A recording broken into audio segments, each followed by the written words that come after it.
Assalamualaikum warahmatullahi wabarakatuh. Hari ini saya mencoba untuk berbagi pengalaman troubleshooting motor induksi adanya kenaikan temperatur winding yang teridentifikasi pembacaan signal palsu.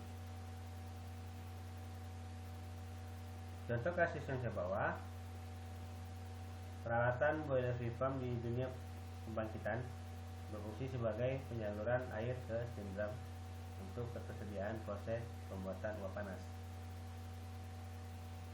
Boiler heat pump mengalami gangguan high temperature coil mencapai 121 derajat Celcius dari batas setting 115 derajat Celcius. Workshop yang terbaca, starter coil temperatur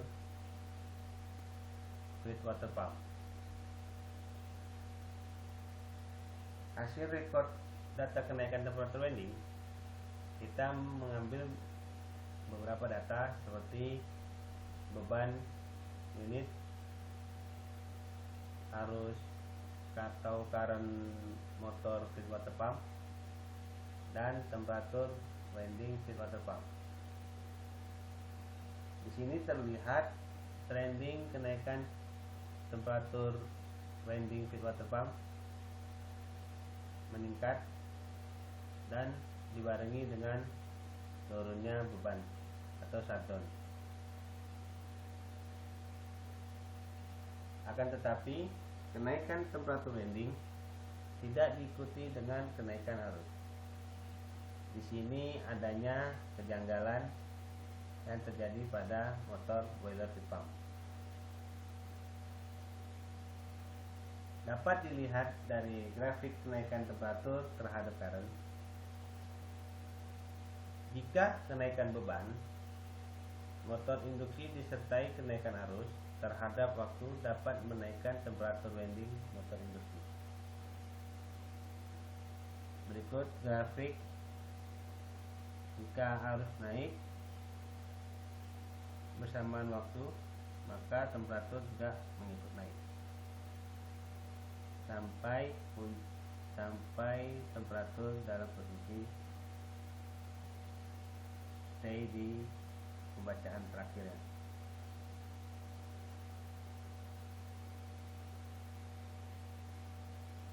Metode pengecekan boiler heat pump.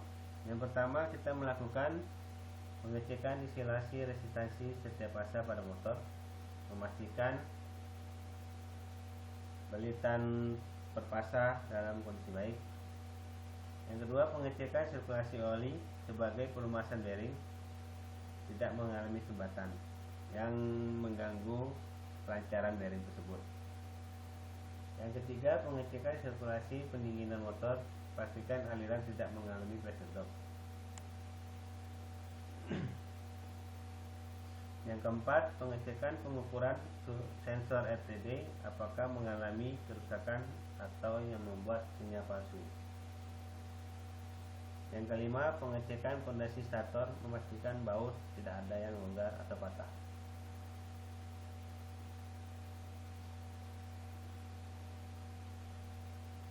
Metode yang diperlukan, yang pertama, kami melakukan pengumpulan data trip boiler heat pump seperti trending. Yang kedua, pengecekan secara aktual dan melakukan simulasi secara percobaan.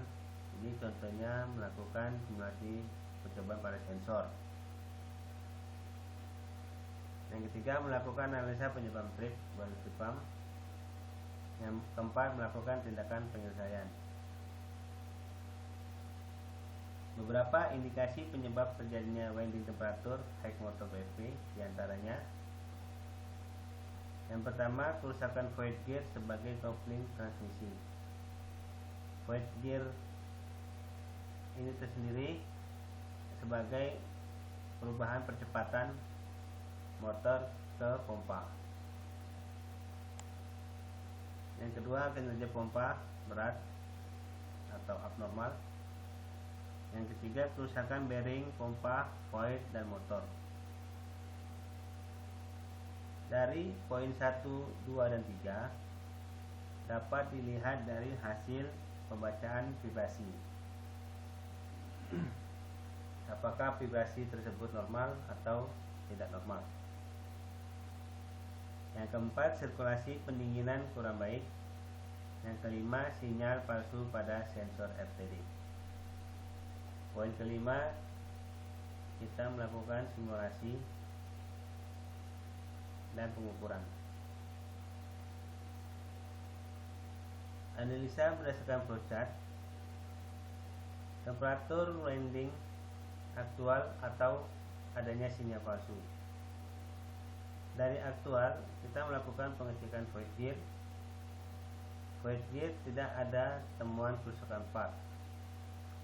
Ini dilakukan setelah motor BFV stop. Yang kedua, pengecekan pompa berdasarkan data operasi dan pengoperasian normal, dan data vibrasi menyatakan pompa tidak mengalami gangguan. Yang ketiga, pengecekan bearing pompa, void dan motor berdasarkan data PDM, nilai vibrasi normal, tidak ada kenaikan. Yang keempat, pengecekan hasil megar resistansi dan motor stator. Hasil motor BFV kondisi normal dan fondasi kondisi kencang. Jadi dari sisi motor dinyatakan normal, tidak ada gangguan yang menyebabkan temperatur landing high. Berikutnya, temperatur landing high dari sinyal palsu. Pengecekan sensor RTD dan pengkabelan. Kemudian sensor RTD normal, pengecekan namun temuan pengkabelan isolasi getas atau retak. Melakukan simulasi kabel RTD to ground dan hasilnya ada kenaikan temperatur landing. Kemudian melakukan penambahan string untuk mengamani kabel yang rusak. Pengecekan dari sisi motor, melakukan isolasi tester pass to ground dan pass to pass. Hasil normal 2.43 gigaohm.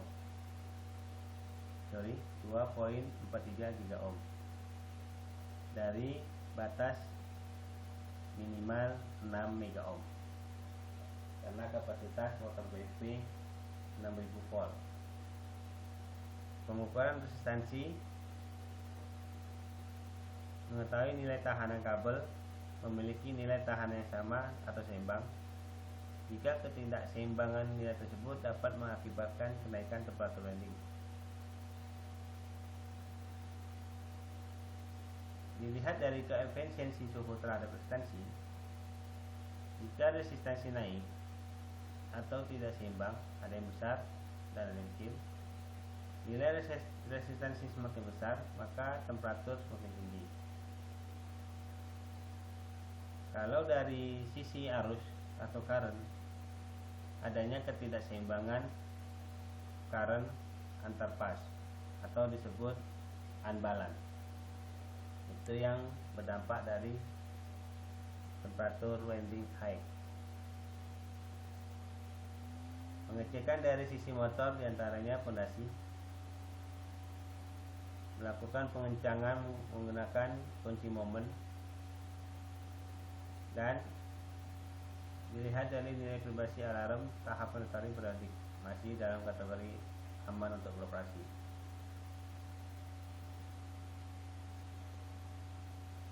Kemudian pengecekan dari sinyal palsu, kondisi kabel power sensor RTD mengalami kertaan yang menyentuh sisi conduit. Pengecekan nilai pengukuran RTD setelah trip 134.8 ohm dikonversikan ke temperatur di 90 derajat Celcius. Ini setelah kabel yang getas ini kita lepas dari conduit. Aktual temperatur motor landing masih normal. Hasil pengecekan yang dilakukan bersama dapat disimpulkan Isolasi kabel RTD mengalami penuaan dan retak dengan temperatur ambien ruangan kisaran 32 derajat Celcius. Poin kedua, penyebab kenaikan winding temperatur motor PV dikarenakan adanya pengkabelan sensor RTD to ground yang rusak menyentuh grounding dari bodi kabel conduit. Yang ketiga, isolasi pekabelan yang rusak pecah akan dilakukan penambahan isolasi bakar ekstrim pada kabel untuk menghindari kegagalan berulang. Bisa juga dilakukan penggantian kabel conduit dari berbahan stainless ke plastik. Yang keempat, pengecekan motor PV tidak ada kenaikan arus yang akan menaikkan temperatur winding. Pengecekan menggunakan Megger dan cek visual pada fondasi motor. Kita melakukan simulasi pada sensor RTD. Hasil dari simulasi, kabel salah satu RTD kita sentuh ke ground, maka nilai pembacaan temperatur meningkat. Di saat meningkat, kita ukur menggunakan resistansi. Nilai resistansi 174,6 ohm. Dari hasil simulasi dapat disimpulkan bahwa nilai pembacaan RTD akan meningkat jika kabel RTD menyentuh grounding, dan nilai resistansi dari simulasi 174,6 ohm dikonversikan ke temperatur sekitar 193,7 ohm 7 derajat Celcius. Berdasarkan perhitungan dari standar ASTM E1137/97, di mana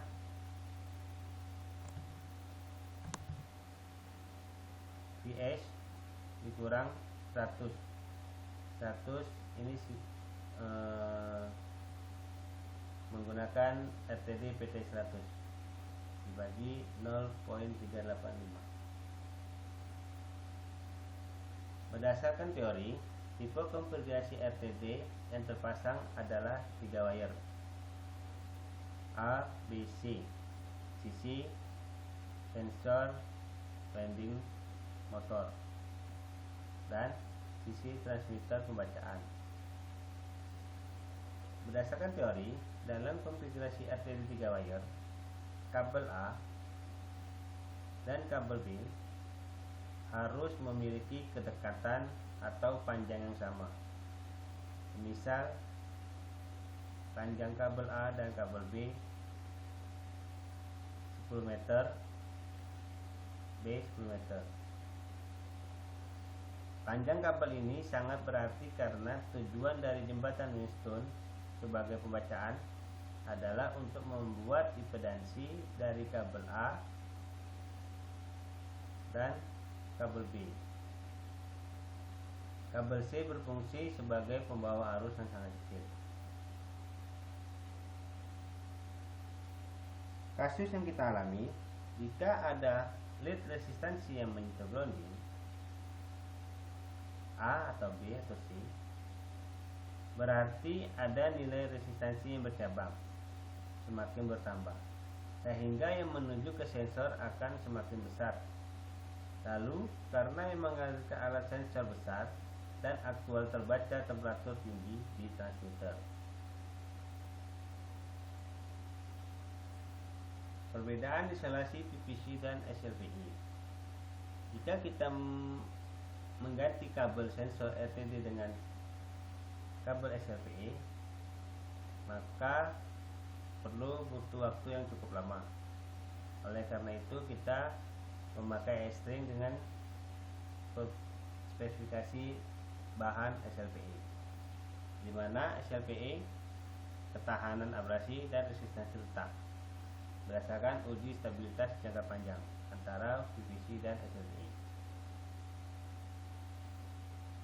Kabel power RTD menggunakan isolasi lapisan dalam jenis PVC, di mana dari perbedaan tersebut, isolasi PVC dapat mengalami penuaan atau retak. Jika dalam kondisi seperti ini dilakukan penggantian kabel power dengan yang baru akan meningkatkan lifetime perbaikan dan pembiayaan di pusat. Oleh karena itu dilakukan penambahan menggunakan isolasi bakar atau heat-shrink, dan pengaplikasinya sangat mudah, cepat dalam perbaikan. Spesifikasi heat-shrink yang dipakai dengan properties heat shock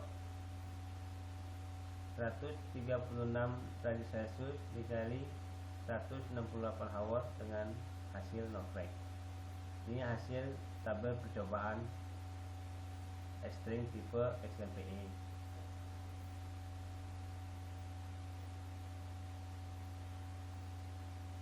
Berikut gambaran implementasi menggunakan heat-shrink. Sangat mudah dan cepat untuk diaplikasikan. Progres perbaikan setelah heat-shrink dipasang dan dilakukan percobaan kabel sensor menipu grounding. Maka pengecekan nilai pembacaan RTD sudah normal di 134,6 ohm. Motor VFP dioperasikan kembali, kemudian dimonitoring pembacaan temperatur winding. Setelah dilakukan implementasi, nilai parameter winding temperatur terbaca aktual 89 sampai 92 derajat Celcius. Dari hasil percobaan tersebut bahwa kabel power RTD jika menyentuh grounding dapat memberi sinyal palsu.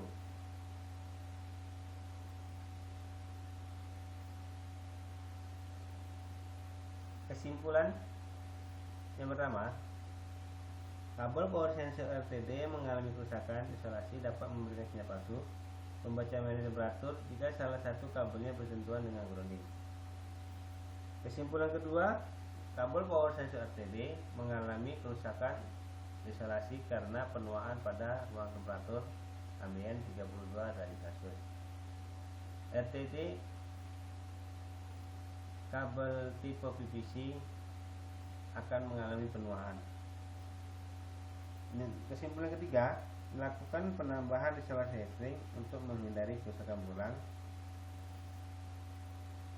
Saran yang pertama, pada kasus seperti ini dapat diterapkan ke peralatan lainnya yang terpasang sensor RTD sebagai pembacaan winding temperatur motor listrik maupun generator mengakibatkan strip unit atau shutdown. Saran yang kedua, pengecekan rutin 1 tahun sekali saat perbaikan besar atau overhaul. Terima kasih penjelasan yang saya berikan, semoga bermanfaat. Dan jika ada kesalahan atau kekurangan bisa di komentar di bawah ini, maupun teman-teman yang ada permasalahan bisa di-share. Semoga menambah wawasan saya. Assalamualaikum warahmatullahi wabarakatuh.